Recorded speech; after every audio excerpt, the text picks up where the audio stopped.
Hello, welcome back QC Hindi classes. कहते हैं कि क्या बनाने आए थे, क्या बनाने आए थे, क्या बना बैठे, कहीं मंदिर बना बैठे, कहीं मस्जिद बना बैठे। क्या बनाने आए थे, क्या बना बैठे, कहीं मंदिर बना बैठे, कहीं मस्जिद बना बैठे। हमसे तो अच्छी है जाति उन परिंदों की, हमसे तो अच्छी है जाति उन परिंदों की, जो कभी मंदिर पे जा बैठे, जो कभी मस्जिद पे जा बैठे। तो welcome back my channel QC Hindi classes. आप सभी सम्मानित होनहार विद्यार्थियों का, साथियों का एवं मेरे सभी प्रिय दोस्तों का हार्दिक स्वागत करता हूं इस चैनल के माध्यम से। और इस चैनल के थ्रू आज हम जो चैप्टर पढ़ने वाले हैं, जो आज का प्रकरण है, वो है सर्वनाम।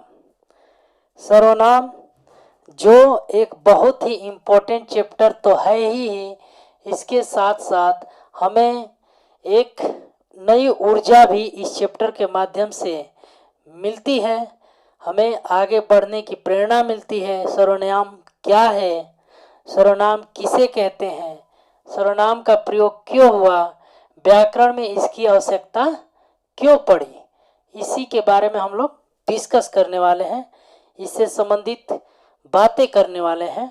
तो सबसे पहले चैप्टर का नाम सर्वनाम।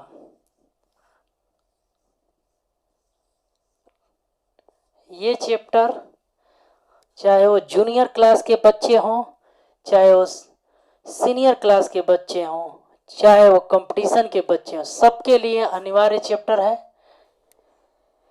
वैसे तो देखने में बड़ा इजी चैप्टर आप लोग को लग रहा होगा, लेकिन कंपटीशन में इस चैप्टर से जरूर कुछ न कुछ क्वेश्चन पूछे जाते हैं। और जो हमारे खासकर 3, 4, 5, 6, 7, 8 की क्लासेस है, उसमें यहाँ तक 10 की क्लास में भी जो पद परिचय चैप्टर पूछा जाता है, उसमें इससे संबंधित क्वेश्चन आते हैं। तो सबसे पहले मैं आपको जानकारी के लिए बता दूं यहाँ पे कि सर्वनाम को इंग्लिश में प्रोनाउन भी कहते हैं। ठीक है, प्रोनाउन। तो आपको जानकारी के लिए मैं यहाँ पे बता दूं कि हमें सर्वनाम जो चैप्टर में प्रवेश कर चुके हैं, इस चैप्टर से संबंधित कौन कौन से मूल बिंदु पर हमें डिस्कस करना है या कौन कौन सी मूल बिंदु को हमें पढ़ना है, सबसे पहले तो वो नोट कर लें। क्योंकि मेरा शुरू से ही एक ही सिद्धांत रहता है कि किसी भी चीज को अगर पाना है तो उसके सबसे पहले निचले क्रम को जानना जरूरी है ना। यानी किसी दीवार को भी अगर खड़ा करना है तो सबसे पहले नीचे का जो पिल्लर होता है मजबूत करना रहता है। तो ये इसका पिल्लर है जो हम पॉइंट तैयार कर रहे हैं। तो सबसे पहले सर्वनाम क्या है, इसके बारे में हम लोग बात करेंगे। सर्वनाम की क्यों आवश्यकता पड़ी, इसी में आ जाएगा। सर्वनाम की परिभाषा, सर्वनाम की परिभाषा, और तीसरा जो मूल बिंदु है वो है सर्वनाम के प्रकार, यानी काइंड्स ऑफ प्रोनाउन, सर्वनाम के प्रकार। ठीक है, इसके बाद जो इसके प्रकार हैं, इन सभी की परिभाषाएं है ना, परिभाषाएं, परिभाषाएं प्लस उदाहरण, ये कम से कम इस चैप्टर से संबंधित हम सभी लोग 3 से 4 मूल बिंदुओं पर डिस्कस करेंगे। इसको पढ़ेंगे, इसको समझेंगे और सरल तरीके से इसको जानेंगे भी। और मैं कोशिश पूरा करूंगा कि ट्रिक के माध्यम से बताऊं, ताकि आप लोग कभी इसे भविष्य में भूले नहीं। तो ये सारी चीज़ें आप लोग को ध्यान में रखते हुए ये पॉइंट्स को आप लोग नोट कर लीजिए कि हमें सर्वनाम चैप्टर से क्या क्या पढ़ना है, और सर्वनाम चैप्टर हमें पढ़ना है तो क्यों पढ़ना है, क्यों जरूरत पड़ी हमें सर्वनाम की। तो ये सारी चीज़ें हम लोग इसी के अंतर्गत एक एक बिंदु को उठाएंगे और एक एक पॉइंट को क्लियर करते चलेंगे, जिससे आपका सिलेबस के साथ साथ पॉइंट भी क्लियर होता चलेगा, होता चला रहेगा। ठीक है, तो चलिए सबसे पहले जो हमारा मूल पॉइंट है कि सर्वनाम क्या है, व्याकरण में सर्वनाम की क्यों आवश्यकता पड़ी। ठीक है, तो मैं आपको यहीं पे एक जानकारी के लिए बहुत ही महत्वपूर्ण बातें क्लियर कर देना चाहता हूं कि इससे पहले जो मैंने वीडियो बनाया है वो बनाया था संज्ञा। संज्ञा किसे कहते हैं, संज्ञा क्या होता है, ये सारी चीजें मैं संज्ञा चैप्टर में क्लियर कर चुका हूं, और ये चैप्टर उन्हीं लोगों को और अच्छे से समझ में आएगा जो लोग मेरे द्वारा जो पढ़ाया गया संज्ञा चैप्टर है उस पर ध्यान दिए होंगे, उसको समझे होंगे, उसको सुने होंगे। देखिए मैंने आप लोग को संज्ञा में ये चीज क्लियर कर दिया था कि किसी का नाम दिया हो, चाहे वो नाम व्यक्ति का हो, वस्तु का हो, प्राणी का हो, या किसी भी स्थान का नाम हो, है ना, वो क्या कहलाता है, संज्ञा कहलाता है। ये तो क्लियर हो गया। लेकिन व्याकरण में हमें सर्वनाम की क्यों जरूरत पड़ी, ये सबसे पहले महत्वपूर्ण चीजें है, महत्वपूर्ण बातें हैं। तो मैं आपको एक चीज बता दूं कि मान लीजिए मैंने एक वाक्य लिखा, विकास बहुत ही अच्छा लड़का है, बहुत ही अच्छा लड़का है,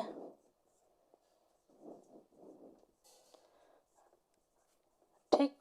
फिर आगे इसी में वाक्य बनाते हुए मैंने लिखा, विकास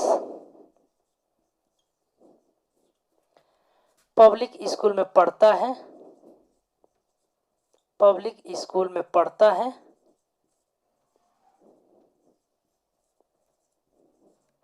उसके पिताजी डॉक्टर हैं, सॉरी, विकास के पिताजी डॉक्टर हैं, विकास के पिताजी, ध्यान दीजिएगा इसमें ही बहुत सी चीजें छिपी हुई है जो मैं आपको क्लियर करने वाला हूं।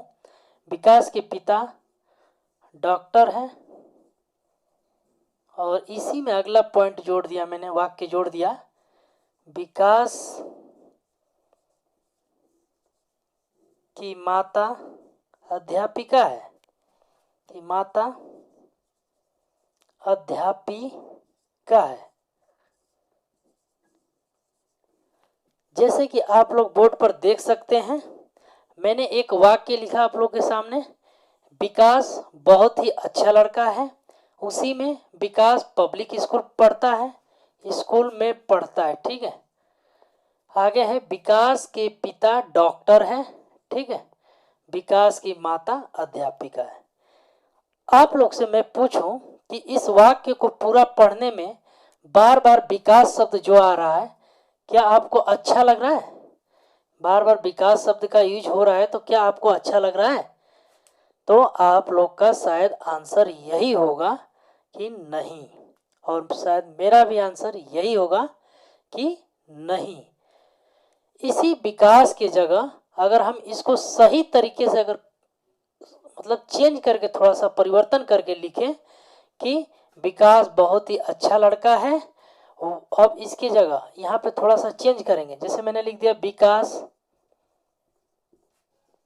बहुत ही अच्छा लड़का है, ठीक है। उसी वाक्य को मैं चेंज कर रहा हूँ, लड़का है। अब देखिए यहाँ पे फिर लिखा है विकास पब्लिक स्कूल में पढ़ता है, इसकी जगह मैंने लिख दिया वह, ध्यान दीजिएगा, वह पब्लिक स्कूल में पढ़ता है, ठीक। उसके, अब देखिए फिर यहाँ पे विकास है तो यहाँ पे मैंने चेंज कर दिया कि उसके पिताजी, अब विकास नहीं लिखा, उसके पिताजी एक डॉक्टर है, एक डॉक्टर है, ठीक है, डॉक्टर है। अब देखिए फिर लिखा है विकास की माता अध्यापिका है, तो इसके जगह मैंने परिवर्तन करके लिख दिया कि उसकी माता एक अध्यापिका है। इस वाक्य को थोड़ा सा समझिएगा कि हमें सर्वनाम की क्यों आवश्यकता पड़ी, सर्वनाम की क्यों जरूरत पड़ी। तो ये अभी यहीं पे क्लियर होने वाला है। देखिए, पहले वाक्य में मैंने लिखा है साफ साफ कि विकास बहुत ही अच्छा लड़का है। विकास पब्लिक स्कूल में पढ़ता है, विकास के पिता डॉक्टर हैं, विकास की माता अध्यापिका है। एक ये वाक्य मैंने लिखा है और ठीक उसके नीचे मैंने एक और वाक्य उसको परिवर्तन करके लिखा है कि विकास बहुत ही अच्छा लड़का है, वह पब्लिक स्कूल में पढ़ता है। ठीक है, स्कूल में पढ़ता है, उसके पिताजी एक डॉक्टर है, उसकी माता एक अध्यापिका है। तो आप लोग बताइए कि ऊपर वाला वाक्य पढ़ने में सही लग रहा है कि नीचे वाला वाक्य पढ़ने में सही लग रहा है। तो बहुत से लोगों का लगभग बहुत से लोगों का आंसर यही होगा कि सर नीचे वाला वाक्य हमें पढ़ने में अच्छा लग रहा है। ठीक, और मैं भी यही कहूँगा कि नीचे वाला वाक्य पढ़ने में हमें सरलता प्रदान हो रही है ना। क्यों? क्योंकि ये जो बार बार विकास शब्द आ रहा है, इसको सरल करने के लिए, जो बार बार रिपीट न करना पड़े, बार बार उसका पुनरावृत्ति न करना पड़े, उससे बचने के लिए मैंने उसके जगह क्या प्रयोग किया, वह प्रयोग किया। उसके जगह मैंने उसके प्रयोग किया, उसके जगह मैंने उसकी प्रयोग किया। तो मैं यही चीज आपको इस वाक्य के माध्यम से आप लोग को क्लियर करना चाहता था कि जब किसी व्यक्ति का चाहे नाम हो, चाहे वस्तु का नाम हो, चाहे प्राणी का नाम हो, उसके स्थान पे वह आ जाए, यह आ जाए, उसे आ जाए, उसकी आ जाए, मेरा आ जाए, मैं आ जाए, मुझे आ जाए, ऐसे शब्द का प्रयोग करके वाक्य में उस क्रिया से जोड़ा जाता है, या उसके जगह संज्ञा के स्थान पे ऐसे शब्द का प्रयोग किया जाता है। तो यही शब्द क्या कहलाते हैं? सब यही तो सब सर्वनाम है। और मैं आप लोग को यही चीज क्लियर करना चाहता था कि सर्वनाम की पहचान हम लोग कैसे करेंगे, है ना। व्याकरण में हमें क्यों सर्वनाम की जरूरत पड़ी, तो यहाँ पे वो चीज क्लियर हो रहा है कि किसी का चाहे नाम हो, चाहे कोई भी चीज हो, प्राणी, स्थान, वस्तु, चाहे कोई भी चीज हो, उस नाम के बार बार आवृत्ति होने से बचने के लिए, है ना, बार बार उसकी पुनरावृत्ति से बचने के लिए उस वाक्य में उसके स्थान पे, अर्थात संज्ञा के स्थान पे वह आ जाए, उसकी आ जाए, उसके आ जाए, हमें आ जाए, मैं आ जाए, तुम्हें आ जाए, है ना। ऐसे शब्द जब प्रयोग किए जाए संज्ञा के स्थान पे, तो वही शब्द क्या कहलाते हैं? सर्वनाम कहलाते हैं। ओके डियर, अब आप लोग को क्लियर हो गया होगा, है ना। तो ये भी आप लोग को क्लियर हो गया कि सर्वनाम क्या है और सर्वनाम की हमें क्यों आवश्यकता पड़ी, अर्थात व्याकरण में हमें क्यों जरूरत पड़ी। तो पहला पॉइंट क्लियर हो गया यहाँ पे। अब किसी को कोई दिक्कत? अब चलिए दूसरा इसी में पॉइंट है कि सर्वनाम किसे कहते हैं। आप लोग से मैं फिर से पूछ रहा हूं, आप लोग अपना जवाब दीजिए, कमेंट्स में जवाब दीजिए कि सर्वनाम की हमें क्यों आवश्यकता पड़ी। मैंने इस उदाहरण से समझाया और एक्सप्लेन भी किया, फिर भी आप लोग को कोई दिक्कत है तो कमेंट्स में करके पूछते रहिए। अब हम दूसरे पॉइंट की तरफ चलेंगे कि सर्वनाम किसे कहते हैं। तो बहुत से लोग इसको समझने के बाद उनके जहन में परिभाषा भी क्लियर हो गया होगा, लेकिन फिर भी मैं इसकी परिभाषा यहाँ पे क्लियर कर देना चाहता हूँ। देखिए, जैसे मैंने बताया कि चाहे वो संज्ञा के किसी भी स्थान पे उसका बार बार प्रयोग न करें या बार बार उसकी पुनरावृत्ति न, उससे बचने के लिए हम जो इन शब्दों का प्रयोग करते हैं, इन्हीं को हम सर्वनाम कहते हैं। ये तो क्लियर है। अगर हम परिभाषा की बात करें तो लिख सकते हैं कि संज्ञा के स्थान पे जो शब्द प्रयोग किए जाते हैं वही सर्वनाम कहलाते हैं। कितना सिंपल है ना। बिल्कुल इजी परिभाषा है। जैसे और भी एग्जांपल ले लीजिए, मैंने लिख दिया कि राम अच्छा लड़का। एक छोटा सा एग्जांपल ले लिया, राम अच्छा लड़का है, एक एग्जांपल ये भी मैंने ले लिया। अब राम की जगह मैंने लिख दिया वह, वह अच्छा लड़का है। ठीक है ना, वाक्य ये भी है, वाक्य ये भी है, लेकिन परिवर्तन क्या हो रहा है, राम एक संज्ञा है और राम को हटाकर मैंने उसके जगह वह लिख दिया, है ना। तो वह शब्द क्या हो गया आपका, ये शब्द सर्वनाम हो गया, है ना, और ऊपर वाला शब्द संज्ञा हो गया। अर्थात कह सकते हैं कि संज्ञा के स्थान पे जिन शब्दों का प्रयोग किया जाए वह सर्वनाम कहलाता है। अब मैं आई होप, मैं उम्मीद करता हूं कि अब आप लोग को और अच्छे से क्लियर हो गया होगा। तो आप लोग परिभाषा में लिख लीजिए कि जो शब्द संज्ञा के स्थान पर प्रयोग किए जाते हैं वह सर्वनाम कहलाते हैं। आइए मैं परिभाषा इस पे लिख देता हूं, आप लोग नोट भी कर लीजिएगा। तो इस तरह जो दूसरा पॉइंट है कि सर्वनाम किसे कहते हैं, तो आप लोग लिख लीजिएगा यहाँ पे सर्वनाम की परिभाषा। ठीक है, संज्ञा के जो शब्द, जरूरी नहीं कि जो मैं लिखवा रहा हूं वही आप लोग लिखिए, आप लोग अपने भी दिमाग का इस्तेमाल करके लिख सकते हैं इसका परिभाषा। जो शब्द संज्ञा के स्थान पे, संज्ञा के स्थान पे पर, पे या पर कुछ भी लिख सकते हैं, प्रयोग किए जाते हैं, किए जाते हैं, वह शब्द ठीक है सर्वनाम कहलाते हैं। ठीक है, यहाँ पे मैंने आप लोग को परिभाषा भी लिख दिया हूँ और एक्सप्लेन भी कर दिया हूँ, सर्वनाम कहलाते हैं। ठीक है, मैंने परिभाषा लिखा है कि जो शब्द संज्ञा के स्थान पर प्रयोग किए जाते हैं वह शब्द सर्वनाम कहलाते हैं। कैसे प्रयोग किया जाता है अभी मैंने एग्जाम्पल के माध्यम से समझाया। उदाहरण भी लिख लीजिए, यहाँ पे उदाहरण भी नोट कर लीजिए। जैसे वह, है ना, यह, वे, ये, हम, मैं, हमारा, मेरा, ठीक, उसे, उसका, उसकी, है ना, आदि आदि, ये शब्द क्या कहलाते हैं, सर्वनाम कहलाते हैं। ठीक है ना, यानी संज्ञा के स्थान पे हटाकर संज्ञा शब्द को, और ये शब्द जहां पे प्रयोग किया जाता है, इन शब्दों का जो प्रयोग किया जाता है यही क्या कहलाता है, सर्वनाम कहलाते हैं। तो सर्वनाम चैप्टर से मैंने जो पहला मूल बिंदु है, सर्वनाम की आवश्यकता क्यों पड़ी व्याकरण में, ये मैंने क्लियर कर दिया।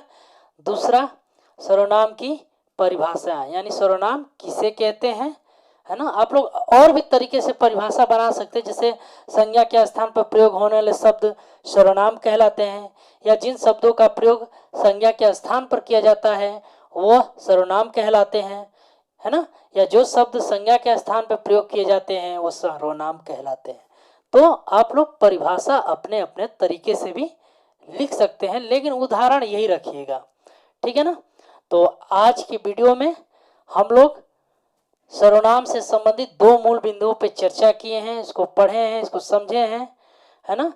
आगे के वीडियो में जो हमारा पार्ट 2 बनेगा सर्वनाम के, उसमें हम लोग सर्वनाम के प्रकार और उन कितने भेद होते हैं, सर्वनाम के प्रकार मतलब भेद, यानी सर्वनाम के कितने भेद होते हैं, और उन भेदों की परिभाषा के साथ साथ हम लोग उदाहरण को भी समझेंगे।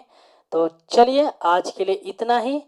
आज का वीडियो जो प्रकरण है सर्वनाम, आप लोग को ये चैप्टर कैसा लगा आप लोग जरूर बताइएगा, और मैं अंत में आप लोग से यही गुजारिश करूंगा कि मेरे वीडियो को लाइक और सब्सक्राइब जरूर करते रहिए, ताकि हमें भी लगे कि आप लोग का प्यार कितना मिल रहा है ना।